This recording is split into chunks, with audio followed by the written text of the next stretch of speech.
Салам, бардык көрүүчүлөргө, мекендештерге салам жолдойбуз.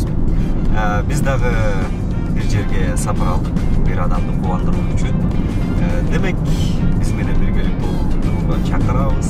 Алыстабай турбуз да кызыктарды бир гана көгүлдүр экрандан чагылдырып беребиз.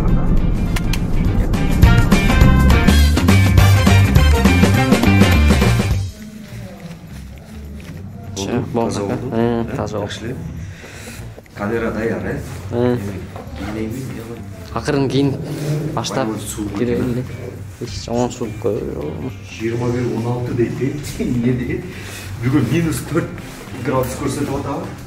Ушул мезгилде келип көрүүчүлөрдү бир адамдын көңүл көтөрүш деле кыйынчылык да. Эми жаратканын колдоп турсун.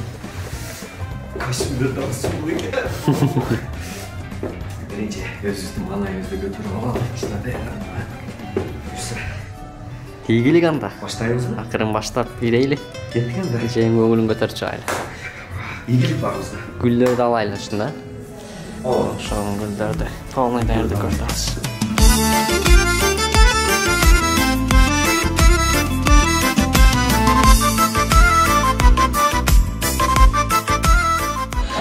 Урматтуу телекөрүүчүлөр, байрам, юбилей өтө бир кызыгына келген окшойт. Азыр бул жакта бийлешип атат. Биз күтүүбүз жерден демек Чынар эжебизди куттуктап, өзгөчө сюрприз жасап кирип барабыз. Анда уюштуруучулар бизди күтүп турат. Барып уюштуруучулар менен жолугушалы. Саламатсыздарбы? Эже, десоңуз жакшыбы? Жакшы. Кандай болуп атат? Дайгысын. Коноктордун анан Коноктор. Чынар эжебиздин манайы жакшыбы? Манай сонун. Алар билебилбейби уюштурганды? Жок, билишпейт. Кудай буйруса анда көңүлүн көтөрүп кайталы. Анда жалпы көрүүчүлөрдү бизден алыстабай турууга чакырабыз. Бул сюрприз программасы. Жакшы маалайды уланат. Чынар эжебиздин туулган күнүн арналган сюрпризге назарыңызды аударабыз. Буйруңуздар атынан, туулгандар атынан сюрпризге назарыңыздарды бирок кол чыгарып бериңиздер туулгандар.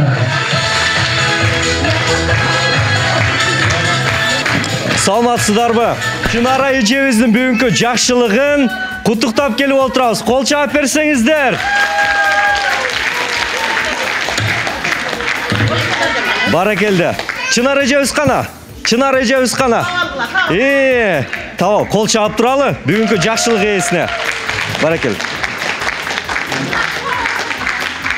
Чынар эжеке, куттуктайбыз бул күн сизге. Туулган күнүңүз менен узак жашаңыз, көп жашаңыз. Бул сюрприз программасы Ош ТВ телеканалы.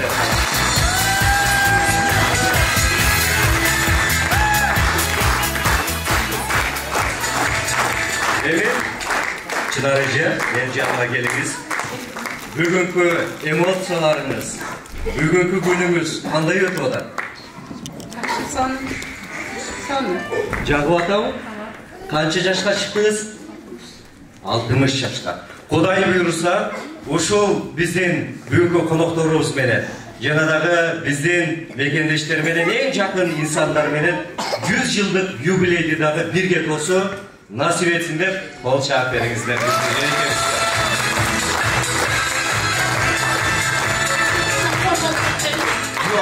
Түзгө чыксам кор болуп кетпейби дейм. Барктуу болосуз, сыйлуу болосуз Кудай буйруса. Анан сиз ойлоп аткан чыгарсыз, бул демилгени ким колго алды, ким уюштурду деп. Себеби биздин көрүүчүлөр, жети тууган мекендештер көрүп атат. Дал ушул бүгүнкү биз менен байланышып, бүгүнкү сюрприз программасын колго алган уюштуруучулар катары жалпы эже сиңдилериңизди атап айтайын. Карамат эжебиз, Минавар эжебиз, Динара, Кызбек эжелерибиз демек уюштурду. Ошолордун урматы үчүн дагы кол чаап берели. Эми уюштуруучу катары уруксат берсеңиздер, жалпы биздин сүйүктүү телекөрүүчүлөр көрүп атат. Дал ушул Минавар эжебизге сөз берели, кантип уюштурду, кантип байланышты жана эмне максатта уюштурду. Кыскача эки ооз сөзүн, анан эң соңунда каалоо тилеген эжеси үчүн арнасына. Келиңиз Минавар эже. Чуак кетиңиздер менен урматтуу бүгүн эжемин жакшы саналаштары, туугандары, баардыгы жана сыйлаган коноктор. Бүгүн эжемин 60 жылдык куттуу юбилейин өткөрүп атабыз. Эжеме, алтын эжеме ден соолук каалайм. Эң күчтүү эжем, сулуу эжем, позитивная, энергичная, өтө кандай мактоо айтса дагы сөз жок. Biz tuğanlarım mega çayın ayıp geçti. Ekinci apağız bizi çok oyutkon, östürgön. Biz elikten aşıklasak dağı, suyunsök dağı, kayılsak dağı birinci ecemi aytağız. Suyunsuz okuşa bölüşürüz. Sovetleri, aytağız sözleri zakon bizi cöndür tuğanlar için.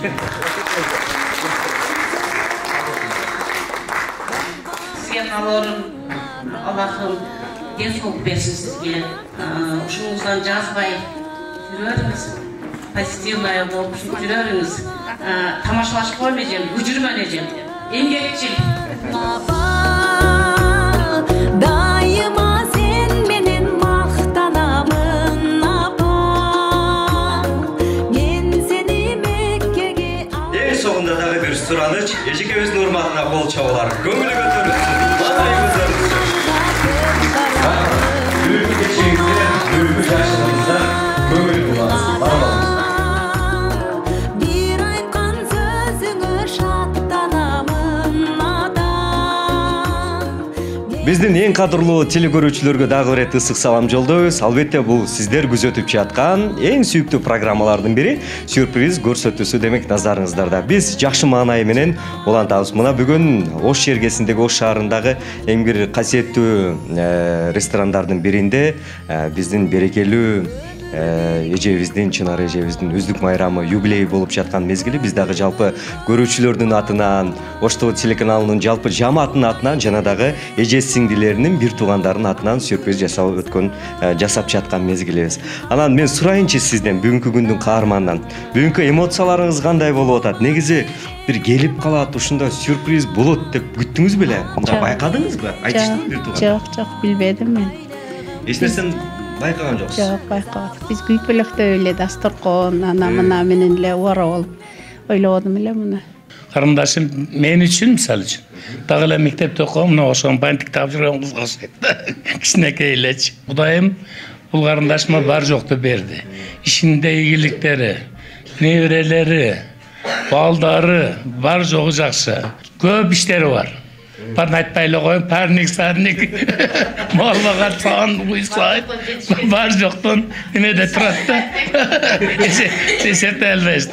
Ошо иштердин баарына ийгилик. Эми бул кичине митамирап кыз көп нерсени айта бербейт.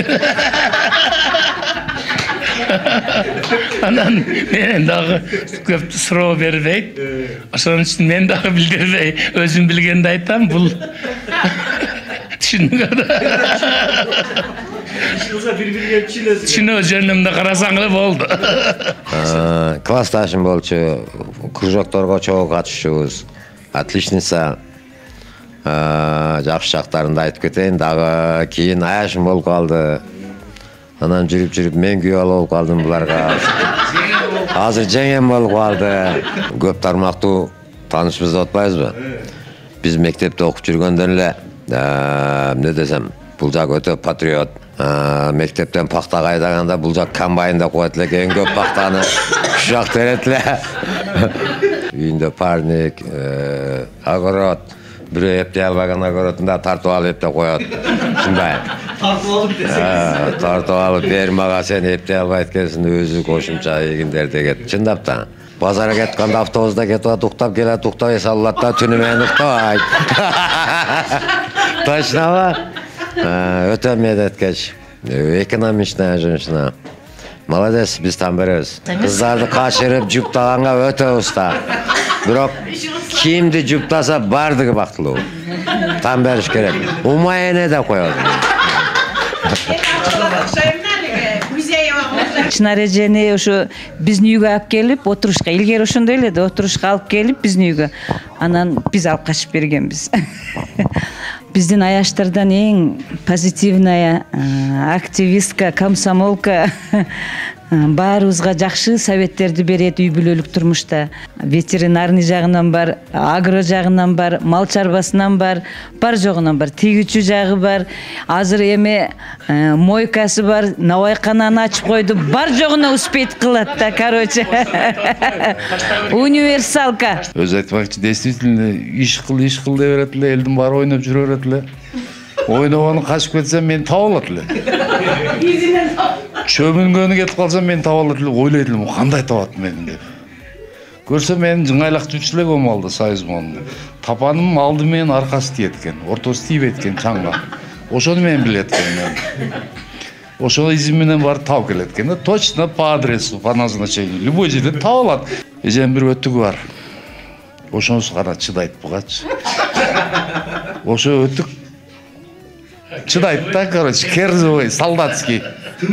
Ошону кийгенде всё. Барсаң о жерден бир жерден чыгат да үйүнө барсаңчы, эч качан телефонун сразу жооп бербейт. Бекерчилер сразу жооп берет, туурабы? Эч кандай бир бош отуруп чай ичип отат элем деген жок. Адемеке айтмакчы, походу болот, бар жок. Походу кетип атып, кичине уктап алат маршруткада. Телефонда кетип атып, паланчанын кызы бош эле, мен келин издедим жакында, келин вакансия барбы, компьютериңди бир карачы дедим.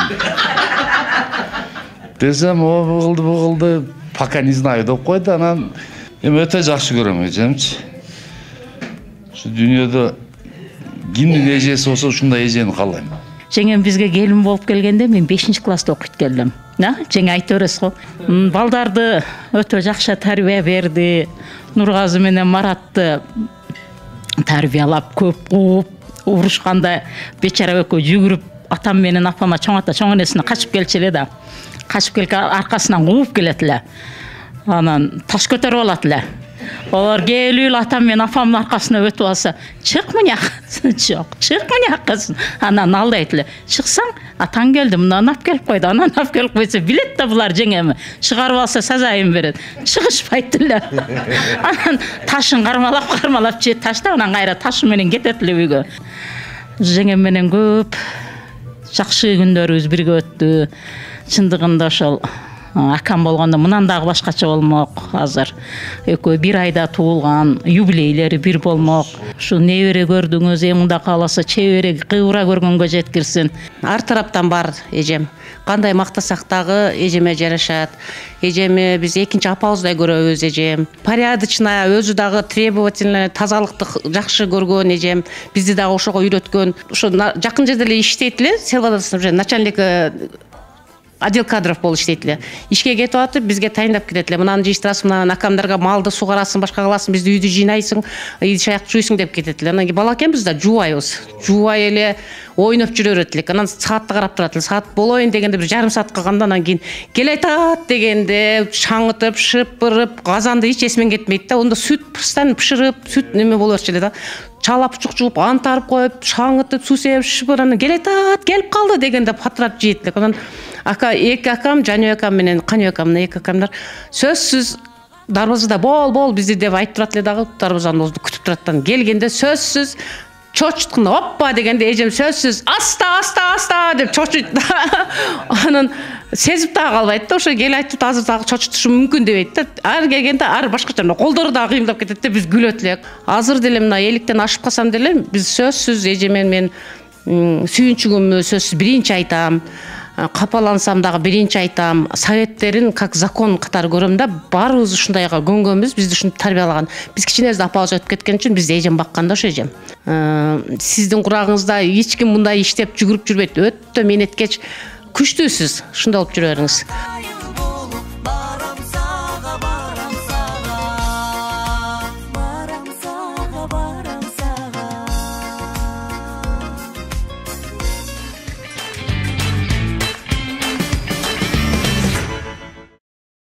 Аны бізде сүйікті телекөрүүчүлөр, биз программабызды улантып, мына кызыктуу учурларына дагы келип жеттик. Дал ушул биздин өзгөчө бир сыпаттагы боорукер, мээримдүү, аракетчил деп аткан бүгүнкү каарманыбыз. Демек, кандай кызыктуу учурларды баштан кечирген, канча неберени, канча уул кызды тарбиялады деги эле анын жашоосуна кыскача токтолуп өтөбүз. Чынар эжеке, маанайыңыз жакшыбы? Жакшы. Жалпы уул кыздар жөнүндө кеп калсак, канча уул, канча кызыңыз бар, канча небереңиз бар? Мен 2 уул, 2 кызым бар өзүмүн. Анан азырынча 11 неберелимин. 11 неберем бар. Асты 4-класста окуп калды. Тиги маек кылып аткан учурда жолдошуңуз өтүп кеткендиги тууралуу дагы кыскача бир маалыматтарга ээ болдук да. Анан качан турмуш курдуңуздар? Жолдошуңуз өмүрдө мисалы сизди баягы кандай иш кылсаңыз дагы колдогон учурлар көп эле болгон окшойт. Мен күйөөм экөөбүз 1 класста окуп классташ болчу элек. Азыр берде жүргөн дос балдар бар эле кайра эле айланып келе классташтарым болот. Негизи айтып калдыңыз да, ошол жолдошум, классташым. Анан турмуш жолуңузда кантип башталды? Ошол мектеп курактан сүйлөштүңүздөрбү же ата-энелер макулдук бердиби? Жок, биз мектептен эле чогуу кийин сүйлөшүп кеттик. Ошо кандай сүйлөшүп кеттик билбейм, сүйлөшүп калдык да, анан турмуш курдук. Жакшы жашадык. 2011-жылы өтүп кетти да, ошо айыкпаш орун айынан өтүп кетти. Ошо биз азыр өтө кайгырабыз ошонун жоктугун. Мен балдарымдын атасы сонун киши болчу. Мисалы эми бардык адамдын жашоодо өзүнүн орду болот эмеспи? Кээ бир адамдар жүрөктө жашайт, бирок баягы орду толгус болот да. Анан ошол жолдошуңуз өткөндөн кийин сиздин колдоочуңуз, күйөөрүңүз өткөндөн кийин өзүңүздү өмүрдө жашоодо жалгыз сезип калган учурлар болгон жок? Жок, балдар бар үчүн жалгыз деле сезбедим. Ушу балдар дагы мени көрүп, ушу атасын жоготконуна мен капа болсом, булар да капа болот деп мен анан беш бетер кайраттуураак болуп, ушу капа болгонун балдарга көрсөтпөй. Атасы жок болсо деле жашоо уланат да. Анан ушу кайраттуулукту көрсөтүп, ошентип неме кылдым балдарга. Анан эми эстегенде эстеп капа болобуз, анан көп учурда эле ушу кайраттанып, сабырдуулук менен тиричилик кылдык да. Айтып атасыз да, ошол кайрат менен, сабыр менен бул нерсени жеңип келатат. Ошол кайрат, ошол күч кубат, ошол энергия каяктан пайда болуп атат сизде? Эми жашоодо күндөн күнгө эмне өзүңөр көрүп атасыңар, өнүгүү, жашоо оңолуп атат. Ошого карай умтулуш үчүн адамда күч болуш керек. Адам алдыга максат коюп жашаш керек, ошого жетишке умтулуш керек. Мен балдарым ошентип тарбиялап келем да дайыма. Кайрат болом, ушуларга күч болом, дем болом балдарыма. Бардыгына ушинтип өзүм күчтүүлүк топтоп балдарыма өзүм ушундай тарбия беришти неме кылам да. Атам жок эле же болбосо бирдеке эле деп камып, өксүп, бир жолунан кетип аткан жолунан адашып, бир нары бери болбосун деп дайыма жашоо уланыш керек деген немени айтам да. Тиги жакындарыңыз сиз жөнүндө эскерип атканда, жылуу пикирлерин айтып атканда айтышты да, бардыгы эле баса белгиледи. Тынбайт, тыным албайт, эмгекчил, бардык жерди мындай гүлдөткөн, өркүндөткөн, өстүргөн аял депчи. Анан бул сыпат, бул мүнөз атаңызда бар беле, апаңызда бар беле, же тарбия аркылуу пайда болду дегиле ушул.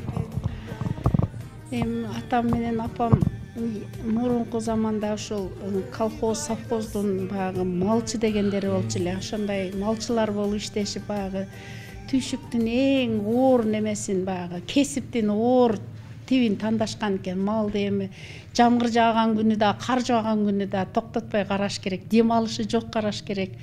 Ошолор ошондой турмуш кылып, ошодон пышканбызбы биз же?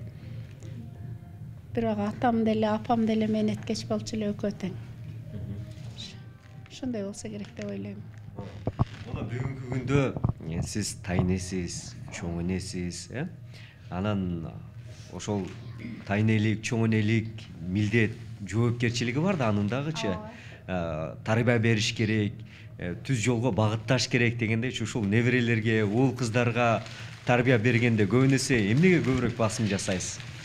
мен ушу балдардын чынчыл болушун, кичинесинен мээнетке пышып эме кылышын каалайм да. Ушу мисалы ушулар ушундай маалда эле мал карашат, уй карашат, кой карашат, ушундай огород кылышат, кичине эле болуш. Сен атың ким? Умар. Умар, Азамат, атыңыз атыңа жарашкан жакшы жигит экенсиң. Умар, тиги чоң энебиздин мындай жакшы мүнөздөрүн билесиң да, айтып бере аласың да?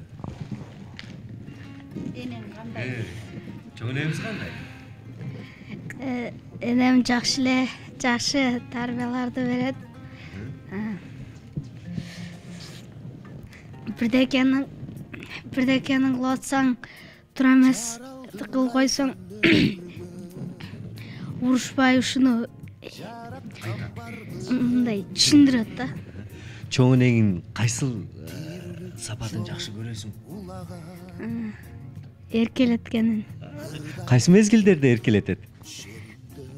Малды жакшы карасаң, ошондордо.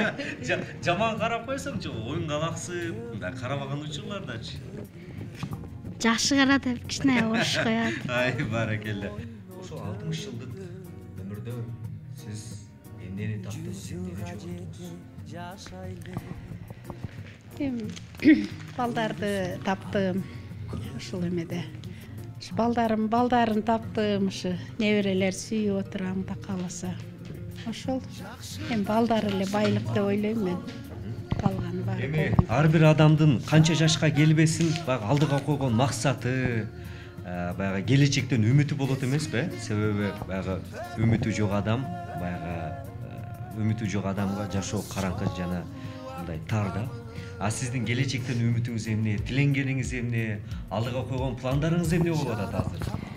Мен эми алдыда ушу балдарым, булардын аталарынын иштери ийгиликтүү болсо дейм. Ушу кесибинин жакшы ээлери болсо, ошол кайсы тармакта иштесе ошол жердин майын чыгарган мыкты адистер болсо деп ойлойм. Анан ушу балдары дагы келечекте мээнеткес, чынчыл, кандай кесип болбосун ошонун өтөсүнөн чыккан балдар болсо дейм. Ошол баардык тилек максаттарыңыз, көдөмдөгү, көкүрөктөгү ойлоруңуз, жараткандан сураган кыялдарыңыз ушул мезгилге чейинкилер баардыгы орундалбы? Анча нерселерин эске албаганда орундалды деп эле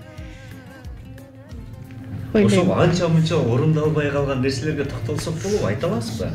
Эми анча орундалбай калган ушул булардын чоң аталары менен чоңой болгондугу, баягы чоң атасы буларды жетелеп эркелетпегендиги ушул камчылыгы эле ошол калганы жакшы эле. Чынар эже, бүгүнкү кубанычыңызды жалпы кыргызстандыктарга, биздин ата уулдарга тең бөлүшүп бергениңизге өзгөчө биз кубанычтабыз. Анткени биздин бул сюрприз программасынын негизги милдети ар бир адамдын көңүлүн көтөрүү. Эгерде биз сиздин бүгүн бир аз да болсо көңүлүңүздү көтөрө алган болсок, уюштуруучулар менен биргеликте анда максатыбызга жеттик деп ишенебиз. Соңунда сизге бекем ден соолук тилейбиз, узун өмүр тилейбиз. Ошол мындан аркы эми жашооңуз көктөсүн, дагы да болсо жашыл бойдон калсын, жашооңуз эч убакта саргайбасын.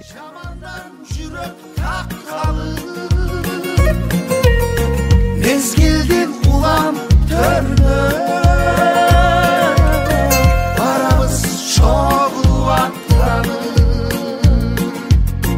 barabız çoğu attanı.